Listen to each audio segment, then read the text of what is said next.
Sir, ಈಗ ಶಾಸಕರ ಖರೀದಿ ವಿಚಾರ ತಾವು ಗಂಭೀರ ತೆಗೆದುಕೊಂಡಿದ್ದೀರಾ ಅಥವಾ ಏನು ಚರ್ಚೆ ಮಾಡಿಸ್ತಾ ಇದ್ದೀರಾ? ಚರ್ಚೆ ಮಾಡೋಣ. 23ನೇ ತಾರೀಕು ಕಳೀಲಿ. ಈಗ ಶಾಸಕರ ಖರೀದಿ ಬಗ್ಗೆ ಈಗ ಮುಖ್ಯಮಂತ್ರಿಗಳು ಯಾತಕ್ಕೆ ಈ ವಿಷಯ ರೈಸ್ ಮಾಡಿದ್ದಾರೆ? ಇಷ್ಟು ದಿವಸ ಏನು ಮಾಡ್ತಾಯಿದ್ರು? ಯಾವಾಗಲಿಂದ ಶುರುವಾಯ್ತಿದ್ದು? ಶುರುವಾಗಿದ್ದು ಯಾವಾಗಲಿಂದ ಅಂತ 50ಕ್ಕೂ ಹೆಚ್ಚಿನ ಶಾಸಕರುಗಳಿಗೆ 50 ಕೋಟಿ ಇವತ್ತು ಆಫರ್ ಇತ್ತು ಅಂತಕ್ಕಂಥ ಏನು ಹೇಳ್ತಾ ಇದ್ದಾರೆ.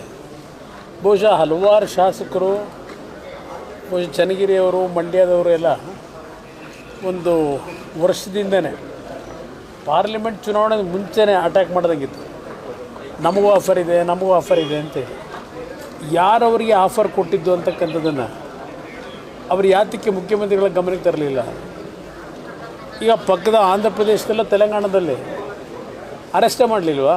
ಆ ರೀತಿಯ ಒಂದು ಘಟನೆ ಕೆಲವರು ಮಾಡಲಿಕ್ಕೆ ಹೋದಾಗ ಇಲ್ಲೇನು ಮಾಡಿದ್ವಿ? ಇಷ್ಟೊಂದೆಲ್ಲ SIT ಇಟ್ಕೊಂಡಿದ್ದೀರಿ, ಇದಕ್ಕೆ ಯಾಕೆ SIT ಉಪಯೋಗ ಮಾಡ್ಕೊಳ್ಳಿಲ್ಲ? ಮಾತೆತ್ತೀರಿ SIT ಅಂತೀರಿ, ಯಾರಾದ್ರು ಹೇಳಿಕೆ ಕೊಟ್ಟರೆ SIT ಅಂತೀರಿ. ಯಾರಾದ್ರು ಹುಡುಗರು ಇದಂತೂ ಸೋಷಿಯಲ್ ಮೀಡಿಯಾದಲ್ಲಿ ಯಾವನ ಮಾತಾಡೋದು ಅಂತ ಹೇಳಿದ್ರೆ ಅವನೊಂದು ರಿಯಾಕ್ಟ್ ಮಾಡಿದ್ರೆ ಬೆಳಗ್ಗೆ ಪೊಲೀಸ್ ಕಳಿಸಿ ಅರೆಸ್ಟ್ ಮಾಡಿಸ್ತೀರಿ. ಈ ಮಟ್ಟಿಗಿರೋರು ಬರೀ ಬಾಯಿಲಿ ಯಾತಕ್ಕೆ ಹೇಳ್ತಾ ಇದ್ದೀರಿ 50 ಕೋಟಿ ಆಫರ್ ಇತ್ತು ಅಂತೇಳಿ? ಯಾವ ಕಾರಣಕ್ಕೆ, ಯಾವ ವಿಷಯ ಡೈವರ್ಟ್ ಮಾಡ್ಲಿಕ್ಕೆ ಮಾಡ್ತಾಯಿದ್ದೀರಿ? ನಾನು ಕೇಳ್ತಕ್ಕಂಥದ್ದು ಈಗ ಈ 50 ಕೋಟಿ ಪ್ರಕರಣ ಒಂದು ಭಾಗ ಇರಲಿ, ಇದನ್ನು ಈ ರೀತಿಯ ಒಂದು ವಾತಾವರಣ ನಿರ್ಮಾಣ ಯಾರು ಮಾಡಿದ್ರು ಹೇಳಿ? ಅವ್ರಿಗೆ ಗೊತ್ತಿಲ್ವ ಯಾರು ಮಾಡಿದರು ಅಂತೇಳಿ? ಜೊತೆಲ್ಲ ಇಟ್ಕೊಂಡಿದ್ದೀರಿ. ಈಗ ಚುನಾವಣೆ ನಡೆಸಿದ್ದೀರಿ, 28 ಜನ ಜೋಬಲ್ ಅವರೇ, ಲಿಸ್ಟೇ ಇದೆ ನನ್ನ ಹತ್ರ, 32 ಜನ ತಯಾರು ಮಾಡಿದ್ದೀನಿ ಹೇಳ್ತಾ ಇದ್ದೀರಲ್ಲ, ಅವ್ರನ್ನ ಜೊತೆಲಿ ಇಟ್ಕೊಂಡಿದ್ದೀರಲ್ಲಪ್ಪ. ಅವ್ರನ್ನ ಕೇಳಿದ್ವಿ, ಎಲ್ಲ ಮಾಹಿತಿ ಕೊಡ್ಬೋದು. ಯಾರು 50 ಕೋಟಿ ಆಫರ್ ಕೊಡೋದಕ್ಕೆ ನಿಮಗೆ ದುಡ್ಡು ಕೊಡ್ತೀವಿ ಅಂತ ಹೇಳಿದರು, ಅದೆಲ್ಲ ಈ ಪಕ್ಕದಲ್ಲೇ ಇಟ್ಕೊಂಡಿದ್ರು, ಜೊತೆ ಮಾಹಿತಿ ಕೊಟ್ಟಿರ್ಬೋದು ಅಂತ ಅದಕ್ಕೆ ಹೇಳಿದ್ದು. ತಗೊಂಬಿಡಿ ಮಾಹಿತಿನ, ಯಾರ್ಯಾರು ಕೊಟ್ಟಿದ್ರು ಅಂತ. ಇದೆಲ್ಲ ಈ ರೀತಿ ಮಾತಾಡಿದ್ರೆ ಏನೋ ತಲೆ ಕೆಟ್ಟಿದೆ ಅಂತಾರೆ. ಅತಂತ್ರ ಈಗೇನಾಗಲ್ಲ, ಅದಕ್ಕಿನ್ನೂ ಕಾಲ ಇದೆ. ಏಕೆಂದ್ರೆ ಅವರು ಬೇರೆ ಹೇಳ್ಬಿಟ್ಟವ್ರಲ್ಲ, ಯಾರಾದರೂ ನನ್ನನ್ನು ಮುಟ್ಟಿದ್ರೆ ಅದೇನೋ ಜನ ದಂಗೆ ಎದ್ದು ಬಿಡ್ತಾರಂತಲ್ಲ. ದೇಶದಲ್ಲಿ ಊಟ ಆದರೂ ಪರವಾಗಿಲ್ಲ, ಏನು ಬೇಕಾದರೂ ಮಾಡಿ ನಿಮ್ಮನ್ನು ಆರಾಧಿಸ್ತಾರೆ ಅಲ್ವೇ? ಏನು ಮಾಡಿದ್ದೀರಿ ಅಂತೇಳಿ ಆರಾಧಿಸ್ತಾರೆ. ವಾಲ್ಮೀಕಿ ಹಗರಣದ 87 ಕೋಟಿ ದುಡ್ಡು ಲೂಟಿ ಹೊಡೆದಿದ್ದು ಇದಕ್ಕೆ ಆರಾಧಿಸ್ಬೇಕಾ? ನಿಮ್ಮನ್ನು ಮುಟ್ಬಾರ್ದಾ? ಈಗ ಇಲ್ಲಿ ಅದು ಎಂಥದ್ದು ಕೋವಿಡ್ದು ತನಿಖೆ ಇದೆಯಲ್ಲ, ನಿಮ್ಮ ಕೆಂಪಣ್ಣನ ಆಯೋಗದ್ದು ಇನ್ನೂ ಇಟ್ಕೊಂಡು ಪೂಜೆ ಮಾಡ್ತಾಯಿದ್ದೀರಾ? ಕೆಂಪಣ್ಣ ಆಯೋಗದ್ದು ವರದಿ ಕೊಟ್ಟು ಎಷ್ಟು ವರ್ಷ ಆಯಿತು?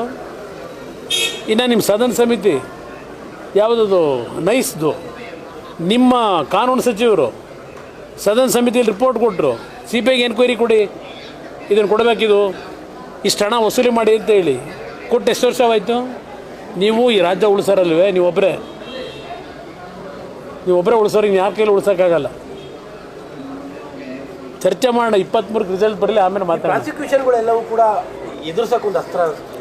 ಇದೆಲ್ಲ ಏನೂ ಆಗೋದಿಲ್ಲ. ಅಲ್ಟಿಮೇಟ್ಲಿ ಪೊಲೀಸ್ ಇಲಾಖೆ ಅಂತಕ್ಕಂಥದ್ದನ್ನು ಯಾವ ಮಟ್ಟಕ್ಕೆ ಇಟ್ಕೊಂಡಿದ್ದಾರೆ ನಾವು ನೋಡ್ತಾ ಇದ್ದೀವಿ. ಹೇಳ್ತಾರೆ ಮಾತೆತ್ತಿದ್ದಾರೆ, ಅದೇನೋ ED ಅಂತೆ, CBI ಅಂತೆ, ಮತ್ತಿನ್ಯಾವುದೋ ಕೇಂದ್ರ ಸರ್ಕಾರ ಇವರ ವಿರೋಧ ಪಕ್ಷಗಳ ಮೇಲೆ, ಕಾಂಗ್ರೆಸ್ ಪಕ್ಷದ ಮೇಲೆ ಅಟ್ಯಾಕ್ ಮಾಡ್ತಾರೆ, ಅದು ಇಟ್ಕೊಂಡು ದುರುಪಯೋಗ ಅಂತಾರೆ.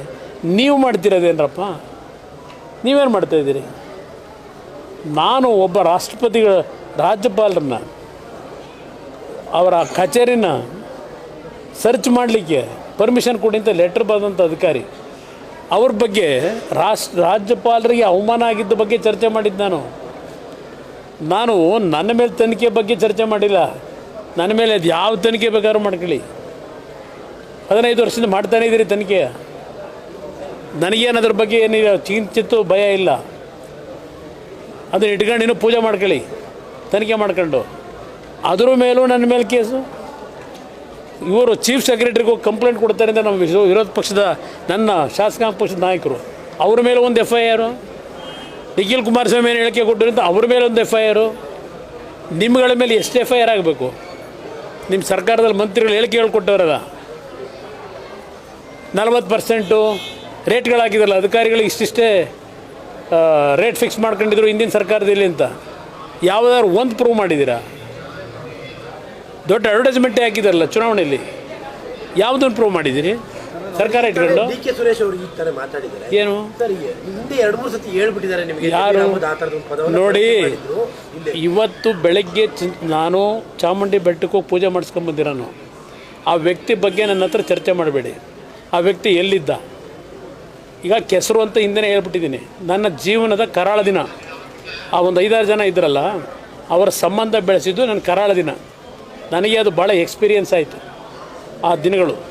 ಅದರಿಂದ ಈಗ ಸ್ವಲ್ಪ ಭಾಳ ಎಚ್ಚರಿಕೆಯಿಂದ ಇರ್ತಕ್ಕಂಥವ್ನು. ಅವ್ರು ಎಲ್ಲಿದ್ದರು, ಯಾವ ಥರ ಬಂದರು, ಈಗ ಬೆಳೆದಿರ್ತಕ್ಕಂಥ ದುಡ್ಡಿನ ಮದ ಮಾತಾಡ್ತಾರೆ. ದೇವೇಗೌಡರು ಕಾಂದಾನೆ ಕೊಂಡ್ಕೊಳ್ತಕ್ಕಂಥವ್ರು ಪಾಪ ಯಾವ ಮಟ್ಟಿಗೆ ಬೆಳೆದಿರ್ಬೋದು ಲೆಕ್ಕ ಹಾಕಿ. ಕಷ್ಟಪಟ್ಟು ಬಸ್ ಓಡಿಸ್ಬಿಟ್ಟು ಸಂಪಾದನೆ ಮಾಡೋರ ದೇವೇಗೌಡರು ಕಾಂದಾನ ಖರೀದಿ ಮಾಡೋಕ್ಕೆ. ಇಲ್ಲಿ ಮುಸ್ಲಿಂ ಕಮ್ಯುನಿಟಿಯವರು ಏನೆಲ್ಲ ಚಂದ ಎತ್ಬಿಟ್ಟು ಇಲ್ಲೆಲ್ಲ ಟೈರ್ ಅಂಗಡಿಲಿ ಪೈರ್ ಅಂಗಡಿಲಿ ದುಡ್ಡು ಸಂಪಾದನೆ ಮಾಡಿ ದೇವೇಗೌಡರು ಕಾಂದಾನ ಕೊಂಡ್ಕೊತಾರ. ಅದು ಹೋಗಲಿ, ಯಾರಾದರೂ ಆ ಪದ ಬಳಕೆ ಮಾಡ್ತಕ್ಕಂಥದ್ದು ನಿಜನ ಮಾಡೋಕ್ಕೆ ಸಾಧ್ಯವ? ನಾನೊಂದು ಮಾತು ಹೇಳಿಬಿಟ್ರೆ ಅಸಹ್ಯ, ನಾನು ಹೇಳಬಾರ್ದು ಸಾರ್ವಜನಿಕವಾಗಿ. ನನಗೆ ಮೋಸ ಮಾಡಿದ ದಿವಸ ಅದು ಆ ಪದ ಬೇಡರನಿಂದ ಹೇಳಿಸೋದು ನೀವು. ಅವ್ರು ಏನು ಹೇಳಿದ್ದ ಅಂತ ಹೇಳಿ ಅದನ್ನು ನೆನಕೊಳ್ಳೋಕೆ ಕೇಳಿ. ಅಲ್ಲಾಗ ಹೋಯ್ತಾರಲ್ಲ ಅದೆಲ್ಲ ಮಕ್ಕಾಗೆ ಹೇಳಿದಿಲ್ಲ ಸಾವಿರಾರು ಬಾರಿ. ನನಗೆ ಮೋಸ ಮಾಡಿದ ದಿವಸ ಅವ್ರು ಏನು ಮಾಡೋದಕ್ಕೆ ಕೆಲಸ ಅಂತೇಳಿ ಮಕ್ಕದೆಲ್ಲ ಕೂತ್ಕೊಂಡು ಯೋಚನೆ ಮಾಡೋಕ್ಕೆ ಹೇಳಿ. ಅಲ್ಲ, ಅವ್ರು ಹೇಳಿದ ಪದನ ಸರ್, ಅವ್ರು ಹೇಳಿದ ಪದ.